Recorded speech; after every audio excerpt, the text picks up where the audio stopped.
निजुक्ति दिशा ओडिशार व्यूअर्स मानक स्वागत। आज आम देखा स्टेट कोऑर्डिनेटर जहाँकि गोटे कॉन्ट्राक्चुअल जॉब जहाँ तुम गवर्नमेंट तरफ आसी आम पूरा डिटेल्स देखा जहाँकि स्टेट कोऑर्डिनेटर कॉन्ट्राक्चुअल पोस्ट आसी पोषण ट्राकर तरफ आसी मल्टीपल स्टेट जहाँकि ओडिशा रे भी प्रेजेंट अच्छी पोजीशन फुल टाइम हम पार्ट टाइम करें ना सैलरी जहाँकि फिक्सड ही ना किंतु सैलरी भल इनसेटिव मिलिबो बोली जना पड़ुछि।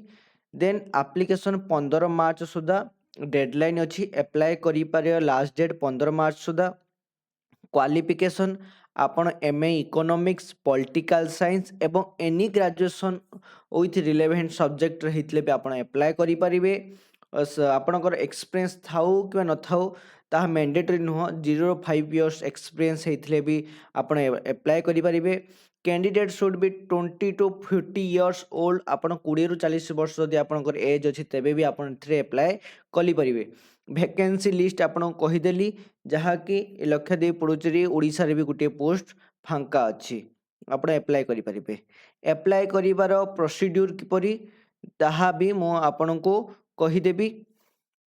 से आपन कौन करिया पड़ो आपणकर जो तले कमेंट बॉक्स रे निजर डिस्ट्रिक्ट को किंबा क्यों पोस्ट आपन सर्च कर कमेंट करिकी एवं कमेंट बॉक्स रे लिंक मिलिबो जहाँकि आपन ओपन कले आपन को ए भलिया गोटे पेज पाखक आपन पळे आसीबे एई भलिया पेज पाखक जहाँकि पूरा डिटेल्स लिखा जाइथिबो। जदि आपन जानिबे कि चाहुचंदी कि ए सब डिटेल्स ताले आपन को देखंतु ए जो post tracker state contractual basis ये आप जो व्यू उपर क्लिक कले आप देखिपारे ना आप डायरेक्ट रजिस्ट्रेशन हियर ये क्लिक कले आप देखिपारे।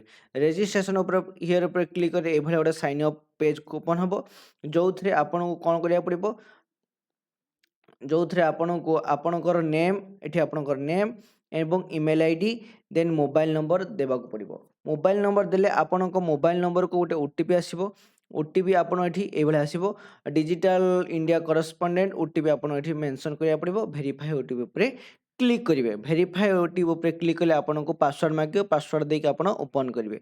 पासवर्ड ओपन कले ये बहुत गुड़े पोस्ट बाहर तले आप देखिए पोषण ट्राकर जहाँकि स्टेट कोऑर्डिनेटर कॉन्ट्राक्चुअल बेसिस रे एप्लाय ये एप्लाय करिया पूर्व आपन को प्रोफाइल डिटेल्स को पूरा पूरी फिलअप करिया पड़े। प्रोफाइल डिटेल्स रे आपनकर पर्सनल डिटेल्स जहाँकि आपन देथिले पर्सनल डिटेल्स रे आपन name father's name mother's name marital status then आपनकर हाउस नंबर आपनकर डेट ऑफ बर्थ देन आपन जेंडर देन नेशनलिटी आपनकर कैटेगरी कौन आसुचंती आपनकर एड्रेस ए सब देके आपन कौन करेंगे फिलअप करेंगे।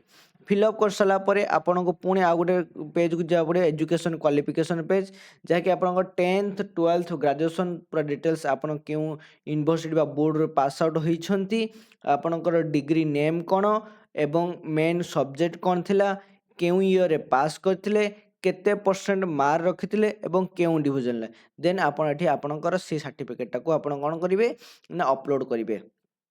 ठीक से भाया आपणकर फील्ड ऑफ स्पेसिएशन कौन कौ फील्ड रे आपण स्पेशलाइज अच्छी आपणकर जदि कौन ऑनर्स अच्छी ताले ऑनर्स ना ही लिखिदेवे देन आप अपडेट उपर क्लिक करदेवे। देन आसो आप नेक्स्ट पेज खुली जहाँ कि हूँ आपणकर एक्सपीरियंस सर्टिफिकेट एक्सपीरियंस रे आपण कौन करेंगे जदि एक्सपीरियंस अच्छी ताले आपण देबे नहले आपण क्लोज करदेबे। क्लोज कर सारा पर आपन तले देखंतु आउ थे आप क्लोज कले पूरा क्लोज हो एप्लाय नाउ पर क्लिक कले आप एप्लाय हुई जीवो। ताले यह थिला आपणकर जॉब रो गुटे भल पोस्ट पई आसीतिबा स्टेट कोऑर्डिनेटर पोस्ट जहाँकि ओडिशा पई रहूची गुटे गवर्नमेंट कॉन्ट्राक्चुअली 2 वर्ष पई नउची।